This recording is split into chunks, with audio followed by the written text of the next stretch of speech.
সিকিম, যেটা একটি স্বপ্নের গন্তব্য, যেখানে প্রকৃতি তার রঙিন রূপে ধরা দেয়। নমস্কার বন্ধুরা, আমি সজল মাহাতো। আজ আমি আপনাদের সঙ্গে আমার সিকিম ভ্রমণের অভিজ্ঞতা শেয়ার করব। সঙ্গে থাকছে কিছু গুরুত্বপূর্ণ টিপস, যা আপনাদের যাত্রাকে আরও সহজ, উপভোগ্য ও স্মরণীয় করে তুলবে। যারা প্রথমবার সিকিম যাওয়ার পরিকল্পনা করছেন, এই ভিডিওটি বিশেষভাবে আপনাদের জন্যেই।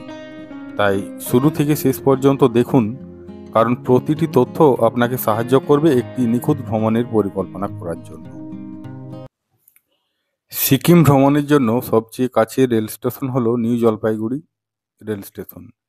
তাই আপনি সহজে ট্রেনে এনজেপি পর্যন্ত আসতে পারবেন।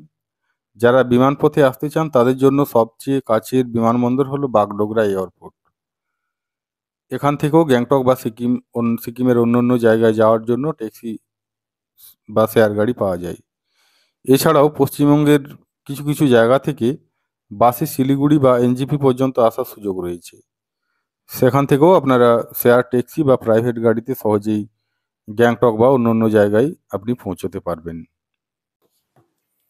এনজেপি পৌঁছানোর পর আপনাদের জেনে রাখা ভালো যে সিকিম মূলত 4টি জোনে বিভক্ত: ইস্ট, ওয়েস্ট, নর্থ এবং সাউথ সিকিম।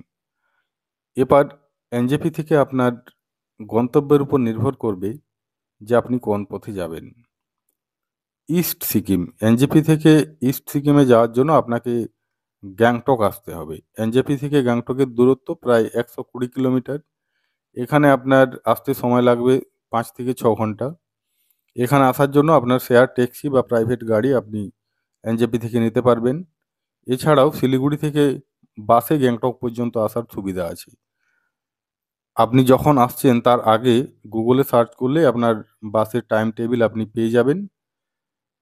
খরচটা অনেক কম বাসে, আর শেয়ার ট্যাক্সিতে আপনার 5 থেকে 600 টাকা পার হেড লাগবে। প্রাইভেট গাড়ি হলে 3500 থেকে 4000, আর বাসে কিছু কিছু বাস 150, 200, 250 এরকমের মতো আপনি বাস পেয়ে যাবেন। এবার আসছি ওয়েস্ট সিকিম।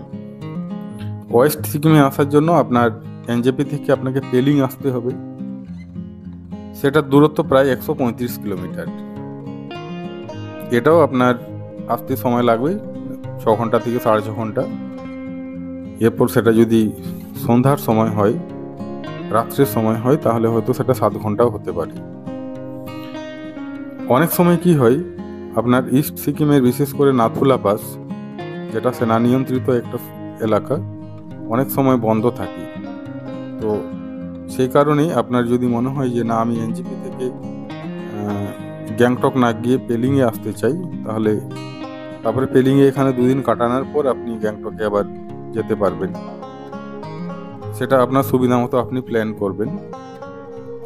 এরপর আপনার যদি মনে হয় যে না, আমি প্রথম নর্থ সিকিম, যে আমার তুষারাবৃত পাহাড় দেখতে ভালো লাগে এবং এটাই আমার ফার্স্ট প্রেফারেন্স, তাহলে আপনি নর্থ সিকিম থেকে মঙ্গন পৌঁছে যেতে পারবেন, যেটা দূরত্ব মোটামুটি 65 কিলোমিটারের মতো। সময় লাগবে মোটামুটি 3-4 ঘন্টা। এটাকে হচ্ছে মঙ্গনটাকে বলা হয় নর্থ সিকিমের প্রবেশদ্বার। এখান থেকে আপনি লাচেন লাচুং, গুরুদোমার লেক, ইয়ামথাং ভ্যালি, যেগুলো নিয়ে আমি ডিটেলসে আসছি, এই জায়গাগুলো আপনি সহজেই ঘুরতে পারবেন। এছাড়াও যদি আপনার মনে হয় যে না, আমি প্রথম প্রাকৃতিক সৌন্দর্য উপভোগ করার জন্য এনজেপি থেকে সাউথ সিকিমে প্রথমে যাব, তাহলে আপনাকে এখানে আসতে হবে রাভাংলা। এনজেপি থেকে রাভাংলার দূরত্ব প্রায় 120 কিলোমিটার। সেটাও আসতে সময় মোটামুটি আপনার 5 থেকে 5.5 ঘন্টা। এবং কি এখানে প্রত্যেকটা জায়গায় আপনার শেয়ারিং প্লাস হচ্ছে আপনার ব্যক্তিগতভাবে আপনি গাড়ি নিতে পারবেন। এই গাড়ির যে ভাড়া, সেটা কিন্তু সিজনের উপর নির্ভর করে যে কত চার্জ নেওয়া হবে। সেটা আপনি কোন সিজনে আসছেন সেটার উপর নির্ভর করবে। তো এরপর কোন জায়গায় আপনি কি কি দেখবেন এবং কোন জায়গার জন্য আপনার কদিন প্রয়োজন, সেটা আমি এবারে ডিটেলসে আসছি। আপনার ভ্রমণ পরিকল্পনা হবে আপনি কতদিন হাতে রাখছেন। যদি 2-3 দিনের পরিকল্পনা হয় এবং কি আপনার ইস্ট সিকিম এবং গ্যাংটক ঘোরার ভাবনা থাকে, তাহলে আপনি ডে 1 এ গ্যাংটক শহর ঘুরে দেখতে পারেন, যেখানে এমজি মার্গ, এছাড়াও অনেক মনাস্ট্রি, বনঝাঁকরি ওয়াটারফল, এটা নিয়ে আমার চ্যানেলে একটা ভিডিও আছে, সেটা দেখে নিতে পারেন। ডে 2 তে আপনি ছাঙ্গু লেক, বাবা মন্দির, নাথুলা পাস, এগুলো যাওয়ার জন্য কিন্তু প্রয়োজনীয় পারমিশন নিতে হবে, যার জন্য আলাদা চার্জ নেওয়া হয়। এই প্রসঙ্গে বলে রাখা ভালো, ছাঙ্গু লেক এবং বাবা মন্দিরের জন্য আপনার আলাদা পাস, এবং আপনি যদি নাথুলা পাসটাকেও সেখানে ইনক্লুড করতে চান, যার জন্য কিন্তু আলাদা পারমিট লাগবে। কারণ আমি প্রথমে বলেছি নাথুলা পাস একটা সেনা নিয়ন্ত্রিত এলাকা এবং ভারত এবং চীনের বর্ডার লাইন। ডেট 3-তে আপনি গ্যাংটক থেকে ফেরার প্রস্তুতি নিতে পারবেন। এরপর যদি আপনার 4-5 দিনের পরিকল্পনা হয়, সেটা আপনি নর্থ সিকিম করতে পারবেন।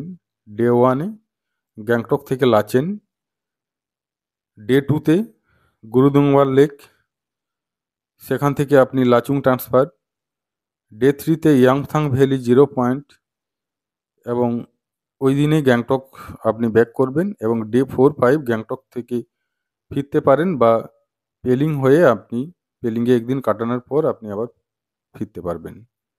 যদি আপনার 6-7 দিনের পরিকল্পনা হয়, সেখানে আপনি ওয়েস্ট এবং সাউথ সিকিমকেও ইনক্লুড করতে পারবেন।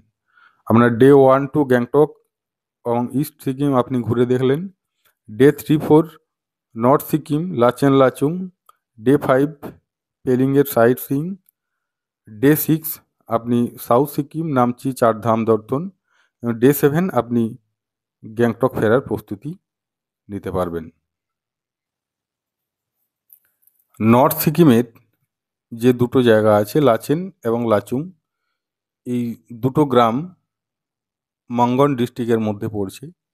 লাচেন থেকে আপনি যে সমস্ত জায়গাগুলো যেতে পারবেন, প্রথম হচ্ছে গুরুদংবার লেক, যেটা হচ্ছে সমুদ্রপৃষ্ঠ থেকে 17,800 ফুট উচ্চতায় অবস্থিত। এটা একটা হিমবাহ হ্রদ, যেটা ফ্রোজেন থাকে, সিকিমের অন্যতম দর্শনীয় স্থান। এবং আপনারা জানেন যে এই জায়গায় হাই অল্টিটিউড সিকনেস যাদের থাকবে, অক্সিজেনের মাত্রা কিন্তু খুবই কম, আপনাকে কিন্তু প্রয়োজনীয় ব্যবস্থা নিয়েই ওখানে যেতে হবে।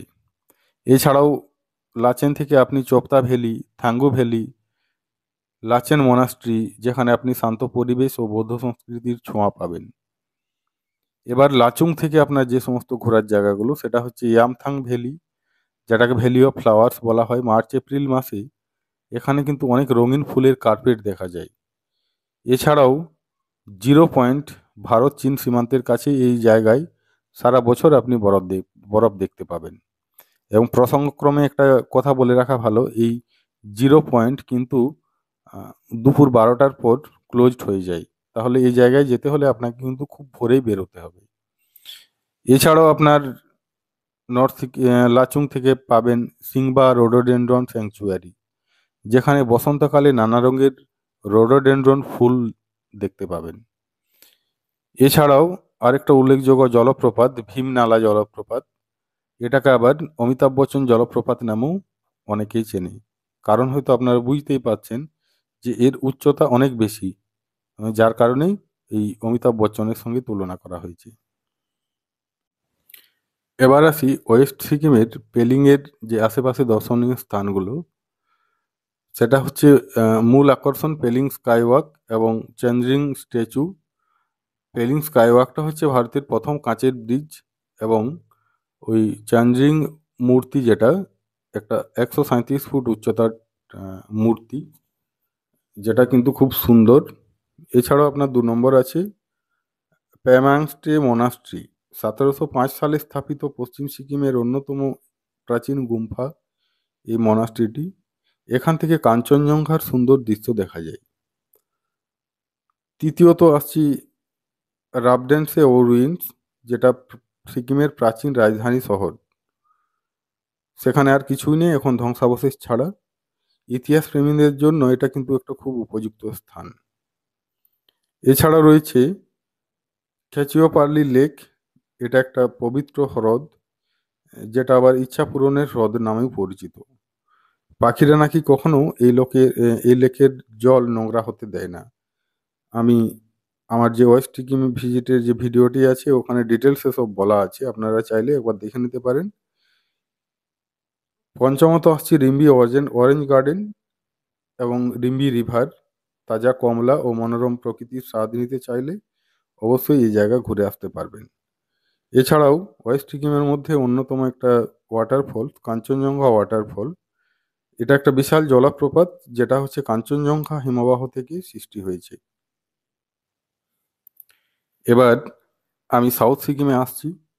সাউথ সিকিমের অন্যতম যে দর্শনীয় স্থান রাভাংলা ও নামচির আশাপাশি যে জায়গাগুলো আছে বুদ্ধ পার্ক এবং রাভাংলা, যেখানে আপনি পাবেন বিশাল 130 ফুট উচ্চতার গৌতম বুদ্ধের মূর্তি। মনোমুগ্ধকর পাহাড়ি দৃশ্য ও শান্ত পরিবেশ আপনি এই জায়গায় পাবেন। রেলাং মনাস্ট্রি দক্ষিণ সিকিমের বিখ্যাত তিব্বতী একটা বৌদ্ধ মঠ। টেমি টি গার্ডেন সিকিমের একমাত্র চা বাগান যেখানে বিশ্বমানের চা উৎপাদিত হয়। এখান থেকেও কিন্তু কাঞ্চনজঙ্ঘার অপূর্ব দৃশ্য দেখতে পাবেন। এছাড়াও নামচি চারধাম, একসাথে চার ধামের মন্দিরের প্রতিরূপ তৈরি করা হয়েছে। শিবের বিশাল মূর্তি এখানকার মূল আকর্ষণ। পঞ্চমত আপনি এখানে পাবেন সামডামট্রি হিলস এবং গুরু পদ্মসম্ভবের মূর্তি, যেটা 135 ফুট উচ্চতার, এবং এখান থেকে পুরো নামচির দারুণ ভিউ পাওয়া যায়। অর্থাৎ প্রাকৃতিক সৌন্দর্যের জন্য আপনি যদি আসতে চান তাহলে আপনার জন্য সাউথ সিকিম এবং ওয়েস্ট সিকিম একটা আদর্শ গন্তব্য। এবং বরফে মোড়া পাহাড়ের শৃঙ্গ যদি আপনি দেখতে চান তাহলে আপনাকে নর্থ সিকিমে আসতে হবে, যেখানে কিছু কিছু জায়গায় সারা বছরেই বরফ থাকে। এবার দেখা যাক আমাদের এই সিকিম ভ্রমণের জন্য খরচ কতটা হতে পারে। খরচটা সাধারণত 4টি প্রধান ক্যাটাগরিতে ভাগ থাকে, আরও ভাগ থাকে। প্রধান ক্যাটাগরি 4টি, যেগুলো হলো যাতায়াত খরচ, মানে আপনি বাই ট্রেনে যান এনজিপি পর্যন্ত বা ফ্লাইটে যান যেটা ফিক্সড। এরপর ওখানকার স্থানীয় পরিবহনের খরচ, যেটা কিন্তু ভেরিয়েবল, সেটা কিভাবে কমে যাওয়া যায় সেটা আমি বিস্তারিত আলোচনায় আসছি। থাকার খরচ, এটাও ভেরিয়েবল, বিভিন্ন রেঞ্জের আপনি হোটেল পাবেন। এরপর আরেকটা বিষয়ের পর এটা ভেরিয়েবল হয়, যেটা হচ্ছে সিজন। অফ সিজনে গেলে যেখানে আপনি 1000 টাকা দিয়ে একটা রুম পাবেন ডবল বেডেড, সেটা কিন্তু সিজনে আমাদেরকে বলা হয়েছিল 1800 টাকা। তো আপনারা বুঝতেই পারছেন। আরেকটা যেটা হচ্ছে আমাদের ফুডিং, এটাও ভেরিয়েবল, আপনার নিজের চাহিদা মতো পছন্দ মতো আপনার খাবারের খরচ হতে পারে। কিন্তু এটা মনে রাখতে হবে যে সমস্ত খাবারগুলো আমরা পশ্চিমবঙ্গ বা হচ্ছে ভারতের অন্যান্য রাজ্যে আমরা পাই, ওখানের খাবার সম্পূর্ণ আলাদা। আর এটাও নিয়ে আমি বিস্তারিত আসছি। এখানে আপনাদের একটা খরচ বাঁচানোর টিপস দিই, যেটা আমরা পেয়েছিলাম। মনে করুন আপনি পেলিং থেকে এনজিপি বা অন্য কোথাও যেতে চান, তাহলে ব্যক্তিগত গাড়ির ভাড়া অনেক বেশি। আবার শেয়ারিংয়ে গেলেও আপনার কিন্তু সেটা কমফোর্টেবল জার্নি হবে না। তাহলে কি করবেন, আপনি ধরুন ওখানে ঘুরছেন সাইট সিইংয়ের জন্য, কোনো ড্রাইভার ভাই বা দাদার সঙ্গে পরিচিত, একটু খোঁজ নিলেই ওদের কাছে জানা যাবে যে এনজিপি থেকে পেলিং কেউ এসছে কিনা। তাহলে সে ফেরার পথে সে খালি যাবে। এবার সেই গাড়ির যদি সন্ধান পান, তাকে কিন্তু সেই ফুয়েল চার্জ যদি দিয়ে দেন একটু সামান্য, অনেকটাই কম, তাহলে সে কিন্তু আপনাকে নিয়ে চলে যাবে। তো আপনি এখান থেকে বাইরের থেকে গিয়েছেন, আপনার পক্ষে সেই খোঁজ পাওয়াটা অসম্ভব। তাই ওখানকার স্থানীয় মানুষদের যদি একটু মিশে যান, বা যে ড্রাইভার দাদা যারা থাকবেন তারা কিন্তু এই সন্ধান আপনাকে দেবে। যেমন আমাদের অভিজ্ঞতা আমি বলি, যে পেলিং সাইট সিইং করতে যে ভাইয়ের গাড়ি নিয়েছিলাম তাকে জিজ্ঞাসা করছিলাম যে সাথে বাচ্চা আছে, তো যদি কম সময় কিছু করে দেওয়া যায়। তখন দিনের শেষে সে আমাকে একটা সন্ধান দিল যে তারই একজন বন্ধু পেলিং থেকে এনজিপি যাবে, মানে শিলিগুড়িতে যাবে তার গাড়ির কিছু কাজের জন্য, এবং তাকে আমরা ফুয়েল চার্জ দিয়েছিলাম। সে আমাদেরকে কিন্তু খুব সুন্দরভাবে পৌঁছে দিয়েছিল একদম এনজিপি স্টেশনে। আমাদের যে লাস্ট ভিডিওটা আছে পেলিং সাইট সিইং মানে ওয়েস্ট সিকিমের ভিডিওটা, সেখানে এই ভিডিওর লাস্টে কিন্তু সেই গাড়িটা আপনারা হয়তো দেখবেন, ওখানে ছবিও ছিল। 7 সিটার গাড়ি, যেখানে আমরা মাত্র 3 জন, মূলত 2 জন, একজন ছোট বাচ্চা, খুব আরামে এসেছিলাম। যেটা সত্যি মানে ভালো লেগেছিল। তাই ট্রিপের সময় ওই ড্রাইভারদের সঙ্গে কথা বলুন, খোঁজ নিন, অনেক সময় খরচ অনেক কমেই হয়ে যেতে পারে। কারণ একটা কথা আপনাকে মনে রাখতে হবে যে ট্রিপটি শুধু খরচ বাঁচানোর জন্য নয়, বরং উপভোগ করার জন্যই। আপনি ছুটি টুটি নিয়ে এত ট্যুর এসছেন, তাই এই সিদ্ধান্তগুলো আপনাকে সঠিকভাবে নিতে হবে। সো এই ছিল আজকের ভিডিও। আপনারা একটা নিশ্চয় অনুমান করতে পারছেন যে আপনাদের সিকিম ভ্রমণের জন্য খরচ কতটা হতে পারে, কিভাবে আপনারা প্রস্তুতি নেবেন। এটা একটা ধারণা পাওয়া যেতে ধারণা আপনার হয়তো পরিষ্কার হবে বলে আশা রাখছি। যাই হোক, ভিডিওটা এখানে শেষ করছি। সবাইকে ধন্যবাদ। আবার দেখা হচ্ছে অন্য কোনো নতুন জায়গার ভিডিও নিয়ে। সবাই ভালো থাকবেন, সুস্থ থাকবেন।